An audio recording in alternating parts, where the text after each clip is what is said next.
মই কেমিজেলম মধ্য ইংৰাজী বিদ্যালয়ৰ সপ্তমমান শ্ৰেণীৰ ছাত্ৰী। নমস্কাৰ, মোৰ নাম শ্ৰী পল পেগু। মই কেমিজেলম মধ্য ইংৰাজী বিদ্যালয়ৰ অষ্টমমান শ্ৰেণীৰ ছাত্ৰ। আমি কেনেদৰে প্ৰাকৃতিক ৰং তৈয়াৰ কৰিব পাৰি তাৰে ওপৰত সৰু ধাৰণা প্ৰস্তুত কৰি উলিয়াইছোঁ। প্ৰাকৃতিক ৰঙৰ উৎসবোৰ সহজলভ্য আৰু প্ৰাকৃতিক ৰঙৰ উৎসবোৰ প্ৰায় বিনামূলীয়া। এইবোৰ ৰং স্বাস্থ্যসন্মত আৰু ৰাসায়নিক দ্ৰব্য ব্যৱহাৰ কমাব পাৰি। এই ৰংবোৰ ব্যৱহাৰে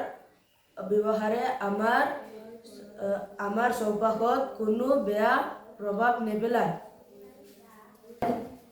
আমি প্ৰাকৃতিকভাৱে পাব পৰা বিভিন্ন ৰং আৰু তাৰ উৎসসমূহ এনেধৰণে: হালধীয়া ৰংটো আমি হালধিৰ পৰা পাব পাৰোঁ। গুলপীয়া ৰংটো আমি বিটৰুটৰ পৰা পাব পাৰোঁ। সেউজীয়া ৰংটো বিভিন্ন শাক-পাচলিৰ পৰা পাব পাৰে। কমলা ৰংটো আমি গাজৰ বা জেতুকাৰ পৰা পাব পাৰে। মটীয়া ৰংটো চানপাতৰ পৰা পাব পাৰে। ক'লা ৰংটো হেঙাৰৰ পৰা পাব পাৰে।